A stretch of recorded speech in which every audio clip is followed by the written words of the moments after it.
Hello guys, तो आज हम करने जा रहे हैं क्लास 11th की मैथ का चैप्टर 9 स्ट्रेट लाइन की एक्सरसाइज 9.1। ठीक है, तो ये हमारी पहली वीडियो, यानी कि इससे पहले हमने इंट्रोडक्शन बनाई थी। अब हमारी एक्सरसाइज की पहली वीडियो 9.1, देन हमारी 9.2 आएगी, देन 9.3 आएगी, और इस प्रकार से हम इस पूरे चैप्टर को ओवर कर देंगे।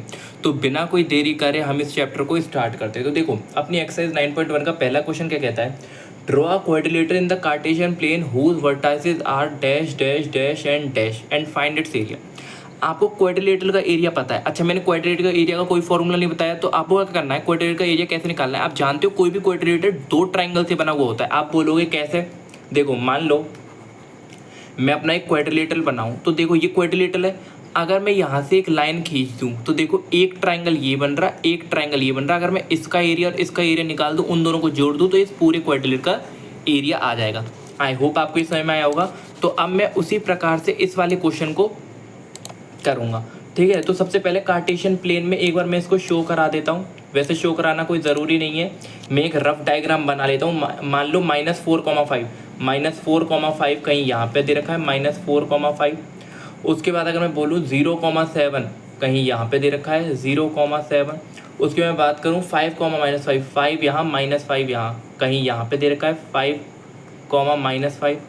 और उसके बाद अगर मैं बात करूँ -4,2, यानी कि -4 यहाँ और -2 यहाँ, तो कहीं यहाँ पे दे रखा है -4, -2। ठीक है, तो अगर मैं इसको टच कर दूँ यहाँ से,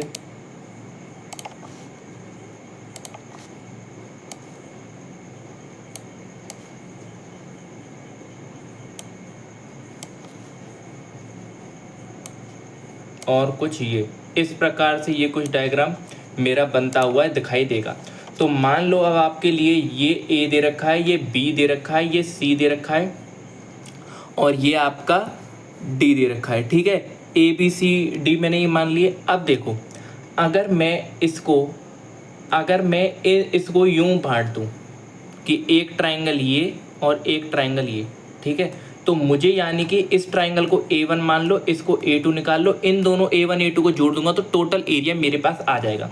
ठीक है, तो आई होप आप जानते होगे फॉर्मूला। अगर मैं एरिया का फॉर्मूला लिखूं, एरिया क्या होता है, एक बार ही लिख रहा हूँ। फॉर्मूला होता है 1/2 mod x1 y2 minus y3 plus x2 y2 minus y3 minus y1 plus x3 y1 minus y2। ठीक है, ये मेरे पास फॉर्मूला होता है एरिया का।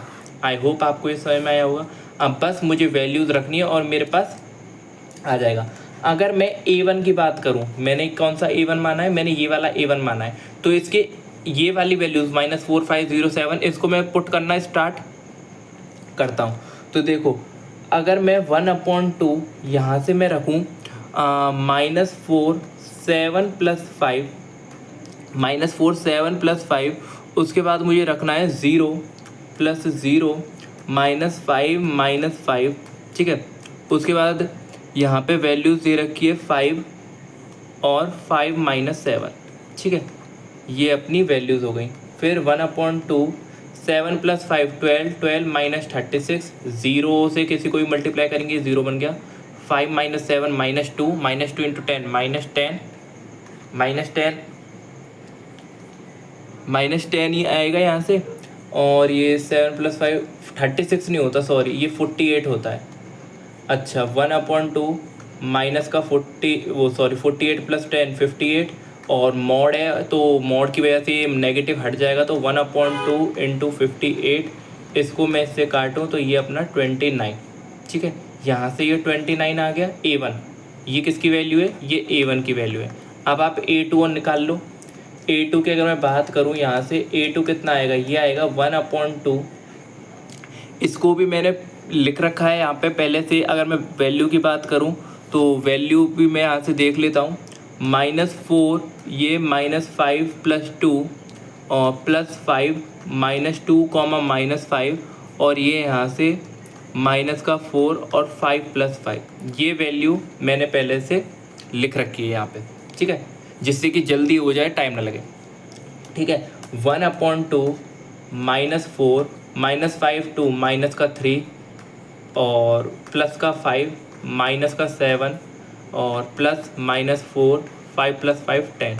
ठीक है, यहाँ से अगर मैं इसको सॉल्व करूँ तो 4 3 12 प्लस का 12, 5 7 35, माइनस का 35 और माइनस का 40। ठीक है, इसको सॉल्व करने पे कितना आएगा, ये अपना आ रहा है 63, माइनस का 63, 1/2 माइनस का 63। अगर मैं इसको मोड को हटाऊँ तो 63/2 ये मेरा A2 आ जाएगा। टोटल अगर मैं एरिया की बात करूँ तो टोटल एरिया मेरा होगा A1 + A2। अच्छा, A1 कितना है, A1 है मेरा 29 और ये मेरा 63/2। अगर इसमें को मैं जोड़ूँ तो 58 + 63/2 यानी कि 121/2 स्क्वायर यूनिट ये मेरा आंसर हो जाएगा। ठीक है, स्क्वायर यूनिट या यूनिट स्क्वायर ये मेरा 121/2 यही मेरा फाइनल आंसर है। आई होप आपको ये समझ में आया होगा। तो क्वेश्चन फर्स्ट अपना हो गया। क्वेश्चन 2 करते हैं। क्वेश्चन 2 है the base of an equilateral triangle.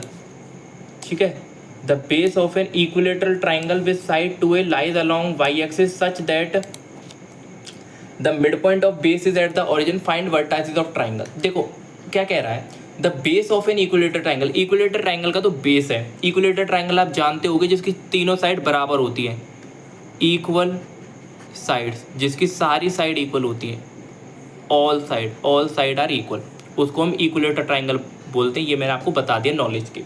The base of N equilateral triangle with side 2a lies along the axis. आप मुझे ये बताइए, मान लो y एक्सिस पे बेस है, यानी कि यहाँ पे कहीं बेस है। ठीक है, यानी कि मान लो, अच्छा, पूरी यहाँ से लेके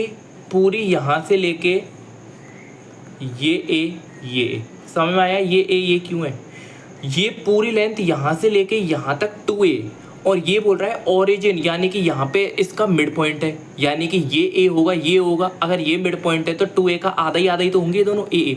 अच्छा, आपको एक बात और बता दूं कि इक्विलेटरल अगर ये ट्राइंगल है ना तो ये 100% इसको कहीं यहाँ पे काट रहा होगा और ये कहीं यहाँ पे काट रहा होगा। मैं आपको बता दूं, आप बोलोगे ऐसा क्यों भाई, इक्विलेटरल ट्राइंगल में ये जो बीच वाली लेंथ होती है ना, अगर इक्वल भागों में से काटता है मिड पॉइंट, तो ये एक आइसोसेलेस ट्राइंगल की तरह भी एक्ट कर रहा है अगर मैं यहाँ से इसकी बात करूँ तो। ठीक है, तो ये A। अच्छा, आपको ये बताना है ये क्या पॉइंट होगा। अच्छा, ये बताइए क्या ये ट्राइंगल सिर्फ यहाँ पे बन सकता है, मुझे तो नहीं पता। तो ये ट्राइंगल को मैं कुछ इस तरफ भी बना सकता हूँ, मुझे ये नहीं पता ना कौन सी तरफ ये वाली पॉइंट है, ये वाला पॉइंट कौन सी तरफ है मुझे ये नहीं पता। तो दोनों तरफ मैं किसी भी साइड बना सकता हूँ, आप दोनों पॉइंट बता दीजिए। हालांकि ठीक है, मुझे इसने कंफर्म नहीं किया आपको कौन सा बताना, ये वाला पॉइंट बताना, ये वाला, तो दोनों साइड बन सकता है, दोनों को बना दो। अच्छा, एक्स एक्सिस पे पॉइंट है तो वाई कोऑर्डिनेट तो 0 होगा। एक्स एक्सिस पे अगर पॉइंट है तो वाई कोऑर्डिनेट तो 0 होगा। अब मुझे एक्स कोऑर्डिनेट बताना है। अच्छा, मुझे ये बताओ, इक्विलेटरल ट्राइंगल है ये। अच्छा, पूरी साइड के base of an equilateral triangle, ये 2a ये परपेंडिकुलर है। सही बोल रहा हूँ ना भाई, ये 2a, ये भी 2 है a, ये भी 2a, ये ट्राइंगल है, ट्राइंगल की साइड तो 2a ही होती है, और ये 2a थी, ये a बांट दी। अब आपको कुछ दिख रहा होगा, ये वाला राइट एंगल ट्राइंगल, आप बोलोगे राइट एंगल ट्राइंगल, अरे भाई ये और ये पता लग जाए तो ये मुझे पता लग जाएगी और ये पॉइंट बता दूंगा। अच्छा, इक्विलेटरल ट्राइंगल में ये हाइपोटेन्यूस दे रखा है, ये परपेंडिकुलर दे रखा है, तो बेस को निकाल लेता हूँ। कैसे, तो पर हाइपोटेनियस का स्क्वायर इक्वल्स टू परपेंडिकुलर का स्क्वायर प्लस बेस का स्क्वायर। बेस को मैं b स्क्वायर मान लेता हूँ। 2a यानी कि 4a square equals to a square plus b square. तो यहाँ से मुझे पता लगा कि 4a square minus a square 3a square equals to b square. तो b की वैल्यू आ गई यहाँ से √3a, बेस की वैल्यू √3 आ गई। हालांकि प्लस माइनस आई है और प्लस माइनस ही चाहिए मुझे। ठीक है, वैसे लेंथ पॉजिटिव लेते हैं, तो यहाँ पे ये वाली जो लेंथ है, ये वाली लेंथ आ गई मेरी √3a, और आप जानते हो ये वाली लेंथ यहाँ ओरिजिन से यहाँ तक √3a, यानी कि यही मेरा √3a। पॉजिटिव का √3a यहाँ पे, तो माइनस का √3a यहाँ पे होगा। पॉजिटिव का √3a यहाँ पे, तो माइनस का √3a यहाँ पे होगा।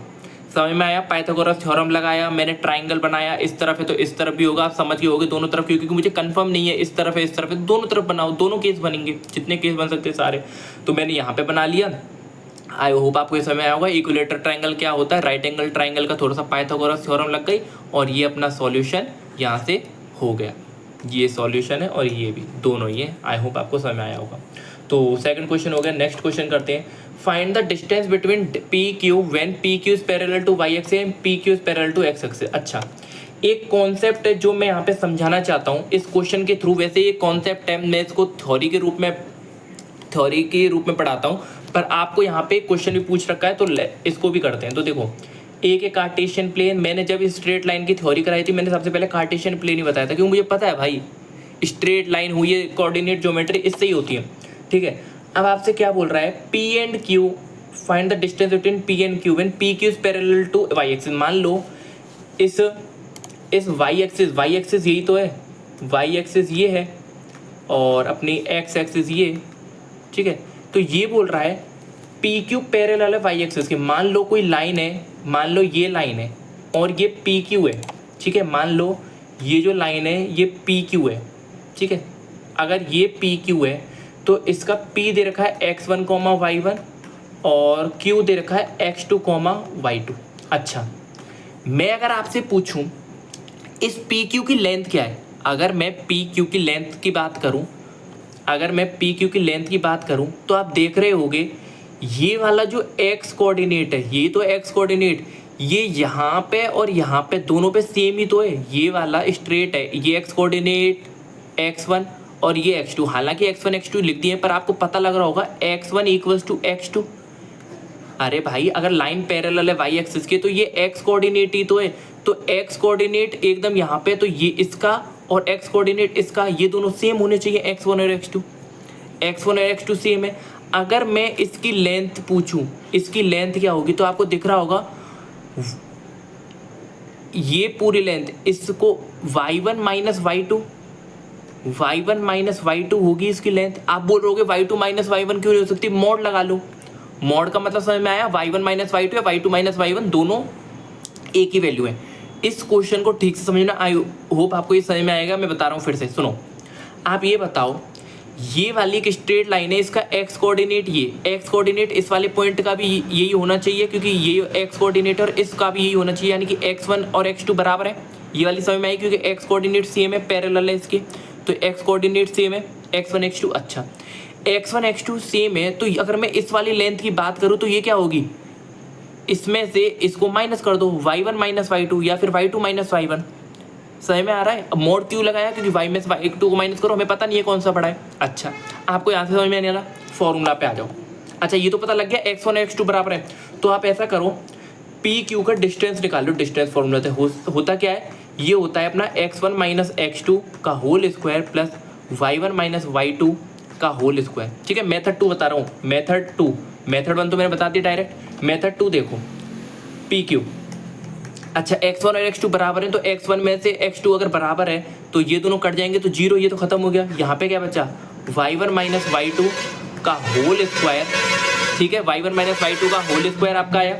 अच्छा, इस स्क्वायर से जब ये रूट कटेगा, तो आपको पता लगेगा, जब भी स्क्वायर से रूट काटते हैं तो ये मॉड आता है, डायरेक्ट नहीं हटाते, तो ये मॉड आता है। तो यहाँ से भी ये मॉड आया, y1 माइनस y2। आपको पता लगा, फॉर्मूले से करो, किसी से भी करो, आंसर सेम आएगा। ठीक है, अगर मैं सेम एक कार्टेशियन प्लेन और बनाता हूँ, अब क्यों, अरे भाई सेकंड क्वेश्चन देखो, सेकंड क्वेश्चन में वो कह रहा है अगर x एक्सिस के पैरेलल है, तो लो इसके लिए भी एक बना लेते हैं। देखा ना आपने, पहला वाला पार्ट क्या है, P Q is parallel to Y axis, पहला वाला पार्ट ये। Second, P Q is parallel to X axis. इस बार एक्स एक्सिस के पैरेलल लाइन बना लेते हैं। सबसे पहले ये वाई एक्सिस, ये वाई एक्सिस और ये अपनी एक्स एक्सिस, ये अपनी एक्स एक्सिस, और इस बार क्या है, एक्स एक्सिस के पैरेलल कहीं भी मान लो मैंने कहीं यहाँ मान लिया। अच्छा, ठीक है, मान लो ये अपना p कितना है, x1 कॉमा y1, और ये अपना q कितना है, x2 कॉमा y2। अच्छा, मुझे ये बताओ, इस बार ये y कोऑर्डिनेट सेम है, ये y वाला पॉइंट है, ये y1 और y2 इस बार, यानी कि y1 इक्वल्स टू y2 होना चाहिए। इस बार y1 इक्वल्स टू y2 होना चाहिए, y1 y2 के बराबर होना चाहिए। ये y कोऑर्डिनेट सेम है दोनों में, y1 y2 same. Distance formula लगा लो, अगर डिस्टेंस फॉर्मूला लगाना तो डायरेक्ट जिस प्रकार y1 सेम है, तो इसमें का आंसर क्या होगा, x2 में से x1 को घटा दो, x1 में से x2, मॉड लगा दो, x1 माइनस x2, या फिर x2 माइनस x1 मॉड लगा दो, यानी कि पॉजिटिव वाला आंसर लेना है। या तो x1 में से x2, x2 में से x1, किसी को भी घटाओ और पॉजिटिव वाला आंसर लेना। इसका मतलब ये मॉड का मतलब ज़्यादा दिक्कत मत लो, ये मॉड का मतलब होता है पॉजिटिव करना, ठीक है। मॉड क्यों लगाया, क्योंकि मुझे पता नहीं है y1 बड़ा है y2, जो भी बड़ा होगा उसके हिसाब से आंसर आ जाएगा पॉजिटिव, ठीक है, इसलिए लिया है। आई होप आपको ये समझ में आया होगा सॉल्यूशन, ठीक है। तो नेक्स्ट क्वेश्चन करते हैं। देखो क्वेश्चन 4 क्या कह रहा है अपना। अगर मैं क्वेश्चन 4 की बात करूं, find a point on the x which is equal distance from dash. ये तो क्लास 10th का क्वेश्चन है भाई, सेम क्लास 10th का क्वेश्चन है, सच्ची बता रहा हूँ। ये एनसीईआरटी में दिया हुआ है क्लास 10th की में। अगर मैं 4th वाली की पार्ट करूँ, point on the x axis. अच्छा, अगर एक्स एक्सिस पे कोई पॉइंट है, मान लो कोई के एक्स एक्सिस पे पॉइंट है, तो वाई कोऑर्डिनेट तो 0 होगा। एक्स एक्सिस पे कोई भी पॉइंट होता है उसका वाई कोऑर्डिनेट 0 होता है, और पॉइंट क्या होगा, एक्स। मुझे पता नहीं है तो इसको एक्स मान लो, एक्स एक्सिस पे एक्स, वाई कोऑर्डिनेट 0। अच्छा, इसका मुझे डिस्टेंस बताना है 7,6 से और 3,4 से। अच्छा, find a point on the x axis which is equidistance, यानी कि ये जो के है ये इस वाले पॉइंट से और इस वाले पॉइंट से दोनों से इक्वल डिस्टेंस है। मतलब इसका के का डिस्टेंस 7,6 से और के का डिस्टेंस 3,4 से दोनों से बराबर है। तो लगा दो, दोनों के लिए डिस्टेंस फॉर्मूला लगा दो। इसके लिए लगाऊं, अगर मैं दोनों में अंडर रूट आएगा, इसके लिए लगाऊं के और इसको मान लो ए, इसको मान लो बी, तो मैं के के बीच में लगाऊं तो 7 माइनस एक्स का होल स्क्वायर प्लस 6 माइनस 0 का whole square, same 3 minus X, अब मैं बी के का निकाल रहा हूँ, प्लस 4 माइनस 0 का होल स्क्वायर। थोड़ा जल्दी जल्दी करते हैं। अच्छा, ये बताओ, दोनों तरफ स्क्वायर कर दो तो रूट से रूट कट जाएगा, तो यहाँ से 7 माइनस एक्स का होल स्क्वायर खोलूँ तो 49 plus x square minus 14x plus 6 का स्क्वायर 36 इक्वल्स टू 3 का square 9 plus x square minus 6x plus 4 का स्क्वायर 16। एक्स स्क्वायर से एक्स स्क्वायर कट गया, ठीक है। और अगर मैं बात करूँ तो इस 9 से ये 9 काटा तो ये 40 बचा, और इस 16 से ये 36 काटा तो ये यहाँ पे 20 बचा, और इस -6 से ये काटा तो यहाँ पे -8x बचा इक्वल्स टू 0। तो 60 इक्वल्स टू 8x, तो x की वैल्यू कितनी आ गई 60/8, तो यहाँ से 30/4 और यहाँ से 15/2 अपनी x की वैल्यू हो गई, ठीक है। 15/2 अपनी x की वैल्यू हो गई। तो हमारा पॉइंट क्या था, k था हमारा x, 0 हमसे यही पूछा है, तो k हमारा हो गया x यानी कि 15/2, 0। ये अपना आंसर हो जाएगा। ये k मैंने वैसे ही माना था, इसको हटाना चाहो तो हटा सकते हो, ठीक है। आई होप आपको समझ में आया होगा। ये वाला मात्र डिस्टेंस फॉर्मूला है, पता, ठीक है। ये वाला हो गया। अब आ जाओ अपने क्वेश्चन नंबर 5 को देखो। क्वेश्चन नंबर 5 को, इसको मैं मिटा देता हूँ। क्वेश्चन नंबर 5 को देखें अगर हम, तो देखो, find the slope of line passing through origin. अच्छा, ऑरिजिन से पास हो रही है, and the mid point of line segment joining the point dash and dash. अच्छा सुनो क्या कह रहा है, एक पी भी एक पॉइंट दे रखा है, ठीक है। ये मान लो आपके लिए दे रखा है P, और ये मान लो ये दे रखा है B है आपका 8,0 और P है आपका 0,-4, ठीक है। मिड पॉइंट कहाँ होगा, इसका मिड पॉइंट यहाँ होगा। मिड पॉइंट क्या होता है, अगर आपको याद हो, मिड पॉइंट आप जानते हो 0 + 8/2 इक्वल्स टू 8/2 4, यानी कि ये जब मैंने x1 + x2/2 किया, सेम y1 + y2/2 -4 + 0/2 -4/2 -2, ठीक है। ये अपना -2 आया। आप जानते होगे मिड पॉइंट फॉर्मूला, मैंने मिड पॉइंट फॉर्मूला लगाया, सब कुछ थ्योरी में पढ़ाया है, देखो पता लगेगा मिड पॉइंट। अच्छा, इसने बोला है ना find the slope of line, मुझे उस लाइन का स्लोप निकालना है which passes through the origin, जो ऑरिजिन, मान लो ऑरिजिन कहीं यहाँ पर है, ऑरिजिन से पास होती है, and the mid point of the line segment joining the point dash and dash. इन दोनों लाइंस, इन दोनों पॉइंट से जो लाइन बनती है उसका जो मिड पॉइंट है उससे पास होती है और ऑरिजिन से पास होती है, यानी कि ऑरिजिन से और इस वाले पॉइंट से पास होती है। आपको इस लाइन का स्लोप पूछा है, मान लो इस लाइन का स्लोप m है, आपसे m पूछा है। m क्या होता है आप जानते हो, स्लोप यानी कि tan थीटा, मतलब m लिख लो मात्रा। स्लोप क्या होता है, स्लोप होता है अपना y2 - y1 upon x2 minus x1, ठीक है। y2 में मान लेता हूँ इसको -2 माइनस 0 अपॉन 4 माइनस 0 -2 अपॉन 4 यानी कि -1 अपॉन 2, ये मेरा m आ गया, ठीक है। कितना आया, m की वैल्यू आ गई मेरी -1 अपॉन 2, यही मेरा आंसर होगा। आई होप आपको ये समझ में आया हो, ठीक है, समझ में आ गया ना। Next, without using the Pythagoras theorem show that dash dash are the vertices of right angle triangle. आपको बिना पाइथागोरस थ्योरम शो करना है कि ये जो तीनों पॉइंट है राइट एंगल ट्राइंगल के पॉइंट है। अच्छा, इसमें कॉन्सेप्ट क्या लगेगा, इसमें कॉन्सेप्ट लगेगा कि दो परपेंडिकुलर लाइन का जो स्लोप होता है उनका प्रोडक्ट -1 होता है, ये कॉन्सेप्ट लगेगा। अच्छा, तो लगाते हैं।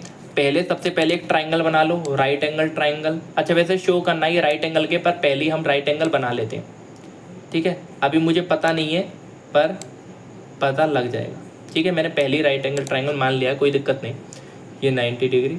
अच्छा, ये मान लो A, ये मान लो B और ये मान लो C। ये दे रखा है 4,4, ये दे रखा है अपना -1,-1 और ये दे रखा है 3,5। अच्छा, अगर मैं सबसे पहले AB निकालूँ, स्लोप निकालूँ सबसे पहले, AB का स्लोप बोल रहा हूँ, तो 5 minus 4 upon 3 minus 4 equals to 1 upon -1 यानी कि -1, ठीक है। AB का आया। अब आप निकालो BC का। अगर मैं BC की बात करूं तो 5 माइनस -1 अपॉन 3 माइनस -1 यानी कि 5 + 1 6, 3 + 1 4 यानी कि 3/2, ठीक है। अब आ जाओ AB BC AC पे आ जाओ। AC क्या है, -1 - 4, क्या -1 - 4 अपॉन -1 - 4 यानी कि -5/-5 यानी कि ये आ गया अपना 1। तो आप देख रहे होगे अभी। अच्छा, ये मैंने ट्राइंगल AB और AC आया परपेंडिकुलर, ये मैंने ट्राइंगल अभी पहले गलत बना दिया। आप बोलोगे क्यों, वो मैं बता देता हूँ। सॉरी, ये गलत नहीं है, इसमें बस ABCD थोड़े से मिस्टेक हैं। ये जो ABC मान है ना, इनकी दिक्कत है। आप बोलोगे क्यों, क्योंकि मुझे पता लगा परपेंडिकुलर कौन कौन सी लाइन है, वो मैं आपको बताता हूँ। परपेंडिकुलर देखो, AB और AC को देखो, AB और AC का स्लोप ये अपना M1, ये अपना M2। तो आप देख रहे होगे M1 M2 कितना आ रहा है, -1, यानी कि ये दोनों लाइन परपेंडिकुलर है, AB और AC परपेंडिकुलर है। अगर AB और AC परपेंडिकुलर है यानी कि ABC, यानी कि AB और AC देखो 90 डिग्री लग रहा है, यानी कि ये दोनों परपेंडिकुलर है। तो ये A, ये B, ये C, ठीक है। आई होप आपको ये समझ में आया होगा। अच्छा, ABAC ये परपेंडिकुलर हो गए तो हमें पता लग गया ये एक राइट एंगल ट्राइंगल ही होगा। समझ में आ गया, ABAC परपेंडिकुलर है, स्लोप परपेंडिकुलर है, यानी कि ट्राइंगल की दो साइड 90 डिग्री, अगर दोनों साइड 90 डिग्री यानी कि वो राइट एंगल ट्राइंगल होगा, ठीक है। आई होप आपको ये समझ में आया होगा। क्वेश्चन 6, ठीक है। क्वेश्चन नंबर 7 को देखो, अब क्वेश्चन नंबर 7 को, ठीक है, आपको ये समझ में आया होगा।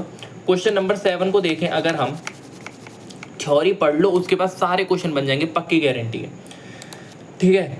और अभी आप थ्योरी को अपने सामने खोल के रखो, अगर आपको याद रही है, और क्वेश्चन लगाते जाओ, ठीक है। अगर मैं आंसर 7 की बात करूं, find the slope of line which makes an angle 30 with the positive direction of y axis measured anticlockwise. देखो, सबसे पहले मैं कार्टेशियन प्लेन बनाया था, आप बोलोगे क्यों, थोड़ा सा समझाने के लिए। देखो, ये x एक्सिस, ये y axis, x axis y axis बन गई। अब आप देखो, find the slope of line which makes an angle 30 with the positive direction of y axis. मतलब ये y एक्सिस है, ये y एक्सिस है, इसका पॉजिटिव डायरेक्शन यही तो है, ये पॉजिटिव होता है, नेगेटिव। यहां से एंटी क्लॉकवाइज डायरेक्शन में, यानी कि यूं, इस पॉजिटिव y एक्सिस से एंटी क्लॉकवाइज डायरेक्शन में, 30 डिग्री पे, एंटी क्लॉकवाइज डायरेक्शन में 30 डिग्री, यानी कि यहां से 30 डिग्री पे, यहां से देखो लिख रहा है ना, makes an angle 30 with the positive direction of y axis, positive direction y से मेजर्ड एंटी क्लॉकवाइज ये 30 डिग्री, ठीक है। आपको बताना है लाइन का स्लोप। आपको मैं थ्योरी में पहले ही बता चुका हूँ, फिर बोल रहा हूँ बार बार, थ्योरी वो वीडियो देख लीजिए, बहुत इंपॉर्टेंट है, आपके आगे की एक्सरसाइज में भी काम आएगी। देखो, एक्स एक्सिस से नापा जाता है जो हमारा tan थीटा होता है, एंगल होता है, स्लोप होता है, वो हमारा एक्स एक्सिस से नापा जाता है और एंटी क्लॉकवाइज डायरेक्शन में, यानी कि मुझे एंगल यहाँ से लेके यहाँ तक जो होगा वो हमारा स्लोप होगा। ठीक है, अच्छा ये वाला हिस्सा 90 डिग्री, ये वाला 30 डिग्री, यानी कि टोटल 120 डिग्री। 90 + 30 = 120 डिग्री, यानी कि जो हमारा आंसर वो है 120 डिग्री।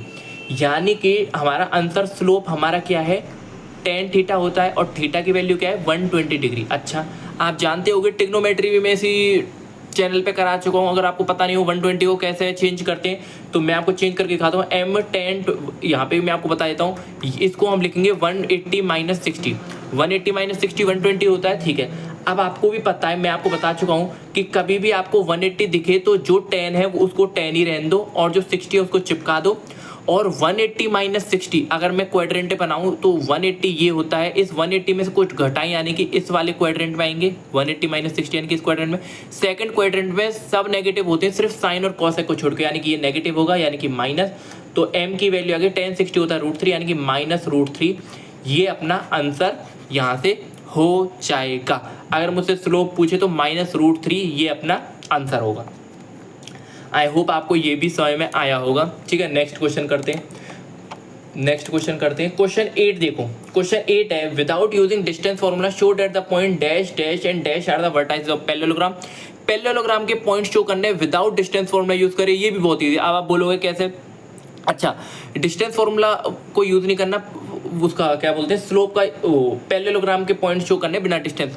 आप जानते हो पैरेललोग्राम में सामने की साइड स्लोप बराबर होता है। पैरेललोग्राम जब भी बनता है ये दो साइड और ये दो साइड पैरेलल हो। पैरेलल का केस मैं आपको बता चुका हूँ, स्लोप बराबर होनी चाहिए, यानी कि इन दोनों लाइन का भी स्लोप बराबर और इन दोनों लाइन का भी स्लोप बराबर। और आपको ऐसा दिखेगा, अगर ऐसा आपको दिखता है तो ये पैरेललोग्राम है, otherwise these are not the corners of parallelogram. ठीक है, तो देखो आंसर 8 को मैं यहाँ पे बताता हूँ। आंसर 8 तो यहाँ पे आप देख रहे होगे कि मैं डायग्राम बना लेता हूँ पैरेललोग्राम का।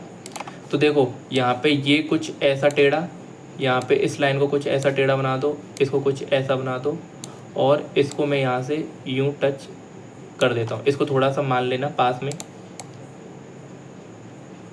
ठीक है, इसको मैं इससे बना देता हूँ। ठीक है, ये बना लिया। मान लो ये मेरा a -2, -1, थोड़ा जल्दी करते हैं। ये मेरा b 4, 0, ये मेरा c क्या है 3, 3 और ये मेरा d क्या है -3, 2, -2, 1, 4, 0। अच्छा अब आपको क्या करना है, आपको सिर्फ A B B C C D और ए डी, इनको मैं पॉइंट्स को लिख रहा हूँ, आपको ये स्लोप मानने हैं। A B B C D और ए डी ये आपको स्लोप मानने हैं, इनका स्लोप निकालना है। स्लोप अगर दो साइड का पैरेलल आ जाए दोनों का, तो आप मान लेना है पैरेललोग्राम है। जैसे कि देखो ए बी और सी डी का स्लोप बराबर आना चाहिए और बी सी और ए डी का स्लोप बराबर आना चाहिए। ये हमारी कंडीशन है। क्या कंडीशन क्या है, कंडीशन अगर मैं बता दूं, अगर ये पैरेललोग्राम है तो वो होना चाहिए, यानी कि ए बी का स्लोप ऑफ ए बी और स्लोप ऑफ सी डी बराबर होने चाहिए, पहली कंडीशन। दूसरी condition slope of B C और स्लोप ऑफ ए डी बराबर होने चाहिए। ये मैंने पहले आपको लिख दिया है कंडीशन क्या क्या होना चाहिए। तो चेक करते हैं। देखो सबसे पहले मैं स्लोप ऑफ ए बी निकालता हूँ। ए बी का स्लोप क्या होगा, ए बी का स्लोप होगा 0 - -1/4 -2, तो minus minus plus 1 minus minus plus 1/6। ठीक है, स्लोप ऑफ ए बी हो गया। तो स्लोप ऑफ सी डी निकालते हैं, चेक करते हैं। स्लोप ऑफ सी डी यानी कि 3 - 2/3 - -3, तो यहाँ से आप देख रहे होगे 1/6। देखो स्लोप ऑफ ए बी और स्लोप ऑफ सी डी बराबर आ गए, पहली कंडीशन सेटिस्फाई हो गई। सेकंड कंडीशन को देखते हैं, slope of B C. Slope of B C की बात करूँ तो आप देख रहे होगे 3 - 0 3 - 4, क्या 3 - 0 और 3 - 4 यानी कि 3/-1 यानी कि -3। ठीक है, अच्छा स्लोप ऑफ ए डी की बात करो। स्लोप ऑफ ए डी ये देखते हैं, ये भी अगर बराबर आ गया तो पैरेललोग्राम बोल देंगे। ए डी क्या है 2 - -1 -3 2 2 - -1 y2 - y1 और x2 - x1 -3, क्या -3 - -2, तो आप देखो 3/+-1, तो यहाँ से -3। देखो ये स्लोप भी बराबर आ गया, बी सी और ए डी का स्लोप बराबर, बी सी और ए डी का स्लोप बराबर। सेकंड कंडीशन भी सेटिस्फाई हो गई, यानी कि एक पैरेललोग्राम है आपको दिख गया होगा, इसका स्लोप और इसका स्लोप बराबर आ गया, यानी कि दोनों लाइन पैरेलल है, इसका स्लोप बराबर आ गया, यानी कि दोनों पैरेलल और पैरेललोग्राम यही होता है। आई होप आपको ये वाला समझ में आया होगा। तो नेक्स्ट क्वेश्चन 9 देखो, find the angle between x axis and line joining the point dash and dash. ठीक है, आपको क्या निकालना है, आपको एंगल निकालना है। अच्छा, क्वेश्चन आंसर 9 को देखो, आपको अगर मैं बात करूं एक्स एक्सिस का स्लोप क्या होता है, एक्स एक्सिस का स्लोप आपको याद होना चाहिए 0 होता है। एक्स एक्सिस का स्लोप 0 यानी कि m1 0। अगर मैं m2 की बात करूं तो m2 क्या होगा, ये होगा -2 -1 -2 -1 4 -3 यानी कि 1 माइनस प्लस यानी कि -1/1 यानी कि m2 मेरा आ गया यहाँ से -1, m2 मेरा यहाँ से -1 आ गया। ठीक है, -1 कब आता है, अगर sorry find the angle between the x axis. अच्छा, अगर मुझे tan थीटा बताना है, x axis line joining the point, तो tan थीटा क्या होता है आप जानते हो, एंगल बताना है m2 - m1/1 + m1 m2। हालांकि मैं इसको बिना देखे ही बता दूंगा आपको, बिना फॉर्मूला यूज़ करे, पर पहले एक बार फॉर्मूला यूज़ कर लेते हैं, उसके बाद अपना बिना फॉर्मूला के भी इसको एक बार करके देखेंगे। ठीक है, अच्छा मैं अगर यहाँ से लगाऊँ tan theta m2 - m1, m2 -1 -0/1 + 0 × -1, tan theta = -1/1। अच्छा, tan थीटा यहाँ से 1 आ गया, अगर मैं मॉड को हटाऊं तो 1 आ गया, तो आप तो यहाँ से डायरेक्ट बोल दोगे थीटा आपका 45 डिग्री, थीटा आपका 45 डिग्री। अगर मैं मॉड को लगाऊं उसके बाद मैं tan थीटा कैलकुलेट करूं तो आप डायरेक्ट बोल दोगे 45 डिग्री। ठीक है, बट अगर आप गौर से देखो, अगर मुझे एक्स एक्सिस से पूछा है m1 आपका 0 है और ये लाइन कुछ ऐसी होगी m2, तो ये वाला इसका जो स्लोप आया वो यही तो होगा, एक्स एक्सिस से यही तो होगा, यानी कि ये जो m2 आया है यही मेरा क्या है, यही मेरा स्लोप है, और यही मेरा स्लोप है, यानी कि यही मेरी tan थीटा की वैल्यू है, यही मेरी tan थीटा की वैल्यू, और यही मेरी tan थीटा की वैल्यू है। तो थीटा -1 कब होता है, अगर मैं आपको बात करूँ तो थीटा -1 135 डिग्री पे होता है, अगर मैं 180 से पहले पूछूँ 135 डिग्री पे होता है। अच्छा, ये 135 डिग्री पे होता है वो तो ठीक है, अब आप बोलोगे 45 क्यों नहीं हो सकता, भाई ये 45 भी बिल्कुल हो सकता है। अगर मैं एक्वेट एंगल कंसीडर करूं तो 45 डिग्री होगा, अगर मैं ऑब्ट्यूस एंगल को कंसीडर करूं तो वो 135 डिग्री होगा, ये आप मत भूलना। तो यहाँ से आपको करने पे पता लगा कि 135 डिग्री आता है, हालांकि एक्वेट मानने पे 145 डिग्री आ रहा है, पर यहाँ से आपको 135 डिग्री भी इसका माना जाएगा। ठीक है, आई होप आपको ये समझ में आया होगा। नेक्स्ट क्वेश्चन करते हैं, द स्लोप। अच्छा, क्वेश्चन आंसर 10 क्या कह रहा है, आंसर 10 कह रहा है the slope of line is double of the slope of another line. पहली लाइन, मान लो पहला जो स्लोप है m1 वो m है। अच्छा, slope of another line, the slope of one line is double the slope of another line. मान लो ये अनदर लाइन है, इसका स्लोप m दे रखा है, और जो मेरी पहली लाइन है उसका स्लोप जो दे रखा है वो 2 टाइम्स m दे रखा है। समझ में आया, द स्लोप ऑफ लाइन, ये स्लोप ऑफ लाइन है double of the slope of another line, इस अनदर लाइन का डबल है, यानी कि ये if tangent of angle between them is 1/3, यानी कि tan थीटा की वैल्यू जो दे रखे हो 1/3।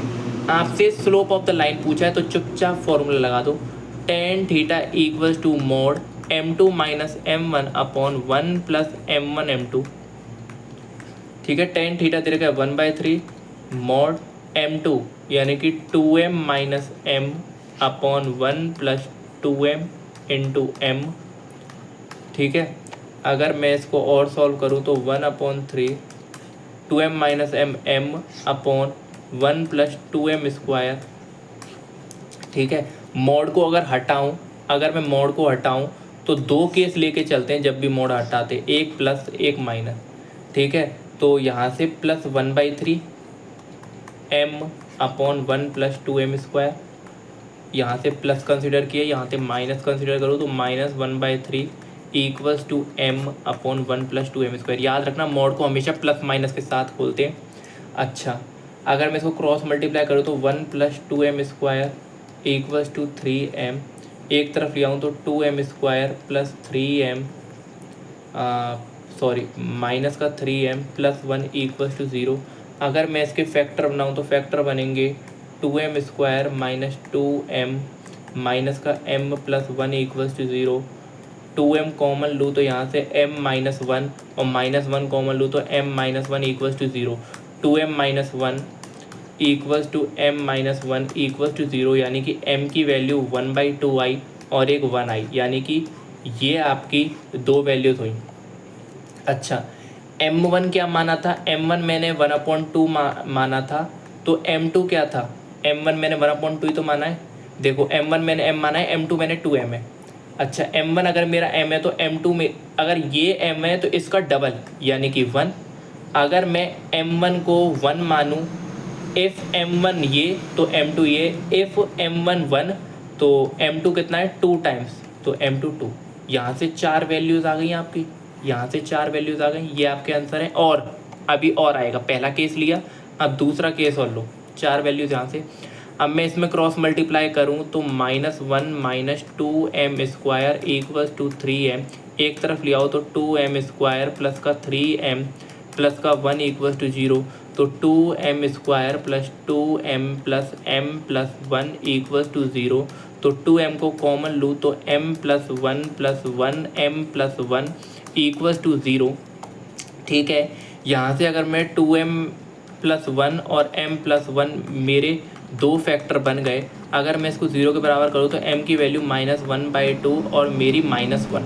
ठीक है, अगर m1 मेरा, ठीक है, अगर m1 मेरा -1/2 हुआ तो m2 क्या है 2 टाइम्स यानी कि -1। और इफ़ अगर मेरा m1 मेरा -1 हुआ तो m2 मेरा क्या है ये 2 टाइम्स यानी कि -2। तो ये 4 सॉल्यूशन और हुए, यानी कि 8 सॉल्यूशन होंगे इसके पूरे के। आई होप आपको ये समझ में आया होगा 8 सॉल्यूशन इसके। ठीक है, क्वेश्चन 8 हो गया। अब आप आ जाओ क्वेश्चन नंबर 9 पे। क्वेश्चन नंबर 9 बहुत ईजी, थ्योरी खोल लो। अच्छा, थ्योरी में कौन सा वाला पार्ट खोलना है ये भी बता देता हूँ। थ्योरी में आप वो वाला पार्ट खोल लो जहाँ पे आप इक्वेशन ऑफ लाइन, अच्छा इक्वेशन ऑफ लाइन भी कौन सी वाली वो भी मैं आपको बता देता हूँ। इक्वेशन ऑफ लाइन लिखाई थी मैंने अलग अलग प्रकार की, वो वाला पोर्शन खोल लो। और कौन सी इक्वेशन ऑफ लाइन, आप वो वाला खोल लो, एक पॉइंट दिया हो और इंटरसेप्ट दिया हो, एक पॉइंट दिया हो और इंटरसेप्ट दिया हो, वो सॉरी इंटरसेप्ट नहीं स्लोप दिया हो। ठीक है, तो अगर मैं आंसर 11 करूँ तो देखो, अ लाइन पासिस थ्रू, एक लाइन है जो किस किस से पास होती है, x1, y1 से और h, k से पास होती है, और उस लाइन का स्लोप भी दे रखा है। तो देखो इक्वेशन कैसे लिखी जाएगी। इक्वेशन अगर मैं यहाँ पे लिखना चालू करूँ तो y minus y1 slope m x minus x1, ये मेरी इक्वेशन ऑफ लाइन हो गई। अच्छा, आप मुझे ये बताइए, अ लाइन पासिस थ्रू, एक लाइन है पास होती है इससे और इससे, इसको यूज करके मैंने इक्वेशन ऑफ लाइन बनाई। आप मुझे बताओ, अगर ये लाइन इन दोनों पॉइंट से पास होती है तो ये दोनों पॉइंट सेटिस्फाई करेंगी। अच्छा, ये वाला पॉइंट तो मैंने सेटिस्फाई करा दिया, इस वाले पॉइंट को अगर मैं इस लाइन में सेटिस्फाई कराऊं, h, k को सेटिस्फाई कराऊं, यानी कि x और y की जगह पे h, k, तो y की जगह पे k। समझ में आया? इक्वेशन ऑफ अ लाइन यही है, पर मुझे क्या करना है, मुझे पॉइंट सेटिस्फाई कराना है, क्योंकि मुझे x और y तो मैंने अपनी मन से लिए, x और y मैंने अपनी मन से लिया है, मुझे k और h में वो इक्वेशन चाहिए, तो इसलिए मैंने x और y की वैल्यूज रख दी, सेटिस्फाई करा रहा हूँ। नॉर्मली जो भी लाइन किसी पॉइंट से पास होती है उसको हम सेटिस्फाई करा सकते हैं, ये मत भूलना, ये चीज़ मैं बहुत बार यूज़ करूँगा, सेटिस्फाई करा सकते हैं। तो मैंने y की जगह पे k रखा और m, x की जगह पे h रखा और -x1, सॉरी ये कॉमन नहीं है। अब देखो, अब आपको यही चीज़ दिख रही होगी, k minus y1 m h minus x1, देखो यही आपको दिख रहा होगा और यही हमारा आंसर हो जाएगा। आई होप आपको ये सॉल्यूशन समझ में आए होंगे। यही 11 क्वेश्चन थे इस एक्सरसाइज में, उसके बाद तो अपनी एक्सरसाइज 9.2 चालू होती है, इससे हमें कोई मतलब नहीं है, हमें एक्सरसाइज 9.1 तक थी करनी थी। आई होप आपको ये सारे सॉल्यूशन समझ में आए होंगे। अगर आपको वीडियो अच्छी लगी हो तो लाइक कीजिए, चैनल को सब्सक्राइब कीजिए। Thank you.